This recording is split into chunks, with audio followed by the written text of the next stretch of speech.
passes this coming election, which will make it mandatory to label foods with GMOs in the state of Oregon and further enhance consumer rights in Oregon. Hopefully this can lead to similar measures happening in other states across the country within the near future. It's going to take a collective effort from everybody to continue to vote with their pocketbooks and basically saying hell no to GMOs. Woohoo! Right on. No crickets.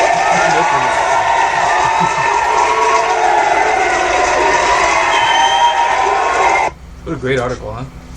Wonderful, especially it touches on everything that I already believe in, Right. which is one of the reasons that you and I united in our thought process. Right. But one of my favorite bands, Fuel, Brett Scallion actually has posted many times about Monsanto and GMOs. And Is that right? Oh, very, very. And I believe he's liberal, and I love that collectively all of us across the boards with these different philosophical backgrounds can all see the truth. And here's where the age of enlightenment begins again. Absolutely. That's right. And that's a key point that you touched on there, is that people from different political backgrounds, whatever leaning you have, whether it's right or left or in the middle, whatever the case may be, are all coming to the same conclusion, which is that the powers that be aren't out for our best interest. That actually nothing could be further from the truth, and it's the exact opposite. You're turning me into a conspiracy theorist, because when I do know personally how many of the Monsanto associates and former representatives are actually implanted into our government, right? And especially with Obama passing the law that gave immunity from prosecution to Monsanto. That's right. You got to question what's going on here. Why would that bill even be placed in front of Obama to give them immunity? Right. Like how did this happen? And because he's the CEO, doesn't he read? I know he can read a teleprompter brilliantly. Doesn't he read what's in there? So what he acknowledged is there's no reason to prosecute Monsanto, period. Like, they need protection from prosecution because they're doing right. Right. Do we need protection from What are we missing prosecution here? when we're not doing anything wrong? Right. That's very interesting. Right. And then when you talk about, certain members of the political system, from Monsanto, one way or the other, you have Clarence Thomas, who used to work for Monsanto. I think he was a lawyer for Monsanto, and now he's Supreme Court Justice. Excellent! That's awesome.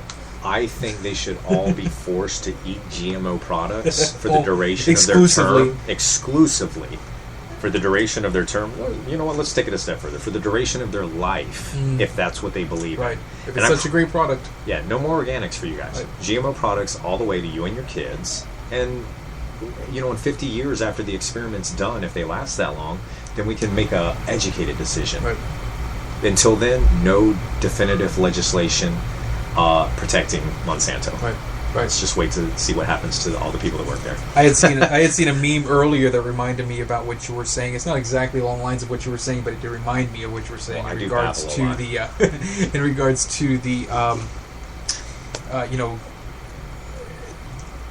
whether it's the left or the right, as far as whichever side you lean, all kind of waking up. But this actually has nothing to do with that, but it just reminded me of it, is my point. So let me just preface it by saying that. It has nothing to do with what you were saying. Teach me your way. But what you said reminded me of what you were saying. So anyway, it says, it's in regards to libertarianism. We take the best of the red, being Republican, which is economic liberty, property rights, free enterprise, and the best of the blue, Democrat, privacy, civil liberties, social tolerance, and combine them into libertarian purple. Yes. So apparently the color for the Libertarian Party is purple, which I thought was pretty cool. Republicans are red, Democrats are blue. Neither one gives a shit about you. Right on. That's right. So, and I don't want to be, I don't like to tell people. I was having a political discussion the other night for like 2 hours with a friend of mine who wasn't either, didn't lean either way. Just kind of indifferent. Yeah. And but after I was done talking, I was completely talking with her. She was, oh man, I'm gonna vote Libertarian. Awesome. Look, but I think I'm not trying to tell people which way to vote. my thing is, I don't want to tell you, oh, vote Libertarian and kind of shove it down your throat. That's not the goal. The goal is just to, I'm happy enough just to shake you awake and make you stop and think and question. Yeah, you know what? Let me add something to that. I promise you that once Libertarian is taken seriously and the independent or / Libertarian candidate is placed in a position of power, I promise you that name will be hijacked. Right. I promise you. Yeah, it will be co-opted, absolutely, just like the Tea Party was. Thank you. So to elaborate on what you're saying, be awake, be aware, understand what it is you're voting for, where they come from, where they're going. Right. Like, you wouldn't just date a random person, would you? If somebody was just like, hey, you should go out with me, wouldn't you do a little research on them? It doesn't matter what they look like, how eloquent they speak, what kind of car they drive, unless you're an ignoramus and you go out with people based on those details. But in which case, you get what you deserve. You know what? A lot of people never came back from that date. And that's very true that, you need to know who you're going out on a date with. There's psychopaths out there. So let's treat our candidates with the same amount of expectation of integrity that we do NBA players and football players. Right. And watch what you come up with when you hold them to that same standard. Right. Assume, honestly, and I mean, I hate to sound so negative, but assume that they're liars. Assume that they're liars and they're lying to you because history shows us that they're liars and they're lying to you. I agree with you completely. and my angle, actually, I come from the opposite. Show me your truth. Right. Because I'm a blank slate every time. Show me your truth. Right. Show it to me. Because we shall judge them by their fruits. By their fruits. I don't care what you say. Your words are meaningless if you can't show me what you're talking about. Right. You have the cure for cancer? Show me. Right. Cure cancer, please. Right. Well, I need funding. Wait. How did you cure cancer without funding to begin with if you know how? Right. Show me. Mm-hmm. There's got to be some real people out there. Right. It has to be. Absolutely. This is a 2-part episode, by the way. Joseph, unfortunately, won't be joining me for the second half. He has some prior engagements continuing to try to save the world. So I will release him to do so. Thank you, Master. But we will have a second. I will be back next week. God willing. Assuming that the planet is still here. But there will be a second half to this show, so please stick around. If you're listening live, give me about 5 to 10 minutes once this episode ends, and then we'll continue with part 2. Part 2 will be with Dr. Richard Pamonte himself as a call-in guest to discuss not only his article, but other things New World Order related. Great article, by the way, Richard, if you're listening. Yeah, I know you are. Awesome stuff. I wanted to touch on an article here, speaking of articles, before we go ahead and end this episode here today, in regards to the continuation of the Ebola epidemic. U.S. hospitals gird for Ebola panic as flu season looms. And this comes to you from Yahoo News via Georgia Report. New York, Reuters. A young woman complaining of abdominal pain and nausea who had traveled to Africa arrived at a Long Island hospital fearful that she had contracted Ebola. She did not have the virus, but the pregnancy test was positive. The woman had been to South Africa more than 3,400 miles from the 3 West African countries and during the worst Ebola outbreak on record. And the trip ended 6 weeks prior, or twice the potential incubation period for Ebola infection. It tells you how ready for panic we can get ourselves, said Dr. Bruce Hirsch, an infectious disease specialist at North Shore University Hospital in Manhasset, New York. There's a lot of anxiety, and the answer to anxiety is information and training. The woman's fear was emblematic of panic across the country since Liberian traveler Thomas Eric Duncan became the first person diagnosed with Ebola in the United States on September 30th. 2 of the nurses who treated him at a Dallas, Texas hospital have since become infected, and several hundred more potential contacts, both direct and indirect, have been tracked. Already dozens of false Ebola scares have been reported by hospitals, even though the virus is spread through direct contact with bodily fluids from an infected person, and the virus is not airborne. With the annual flu season looming, hospitals and doctors are preparing themselves for emergency rooms that may become flooded with patients who fear Ebola but instead have influenza, which can cause similar symptoms in the early stages, such as fever and body aches. But fear often trumps common sense, even though people should be far more worried about the flu given the toll it is known to take every year, doctors said.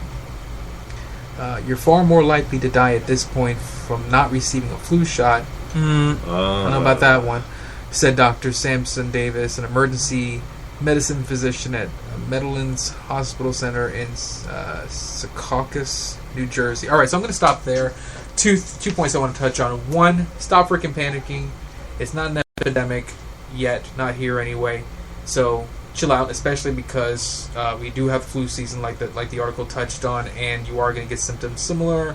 We can't back up emergency rooms with panicking hypochondriac people who think they have Ebola when they've had no contact whatsoever with anybody who potentially has Ebola. That being said, screw you, Dr. Sampson, for pushing flu shots and vaccines, which are known to be more ineffective at best, right, and cause more harm than good, like you said, including cancer and Alzheimer's and all of that other fun stuff that comes along with all of the other vaccines that are pushed by the pharmaceutical companies that contain large amounts of mercury. You know, I think I want Alzheimer's now. I want to forget all of this. Right. This is, wow, why are, no. So, no, I actually don't want to forget all of this. I'd rather walk it out. It's troublesome. You know what I was thinking about earlier, though?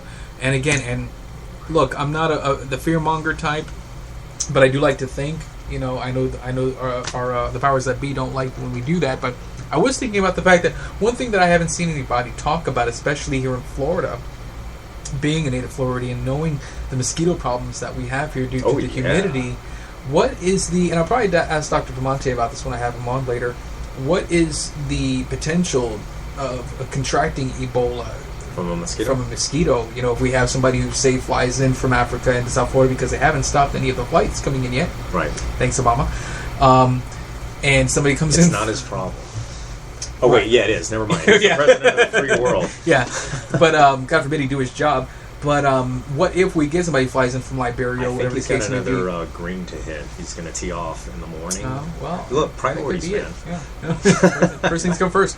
But what is, but what if, what are the, I'd love to have, a virologist to answer that question.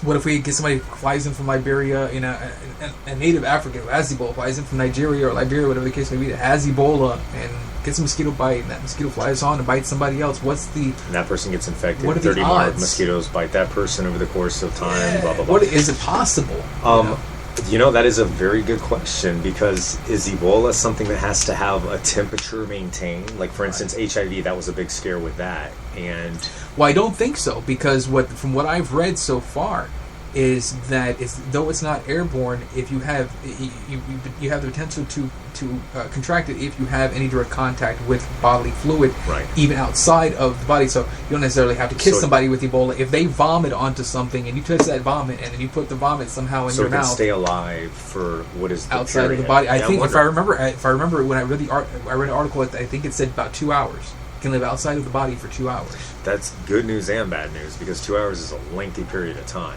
Right. Right. Wow. Yeah. So we're coming up on the end here. We've got about 2 minutes left for this show. So please, if you're listening to the show and you haven't yet, click on follow on our profile so you can listen live to the show every Sunday. New time is going to be about between 6 and 7 p.m. Eastern Standard Time. And you can listen live as well as chat with us live and interact with us live here on Spreaker. Please visit our website, talkfreedom.webs.com. You can read the article there by Dr. Richard Bramante, a couple articles there. You can also follow us on Twitter, Talk Free Podcast, on Twitter and on Facebook, Freedom Talk Now. So it's facebook.com/Freedom Talk Now. Thanks to our sponsors, Helios Microwater. You find them online at www.helioswatergroup5.webs.com, as well as our other sponsor, Willpowered Fit Training. That's www.willpoweredfittraining.webs.com. Look them up online as well and set your appointment today. Mention the word freedom, get your first session free. And for Helios Microwater, mention the word freedom, you get 10% off of 10 bottles or more. Thank you guys so much. Please stick around for part 2. Thank you to my co-host, Thank you, sir. Joseph Runner.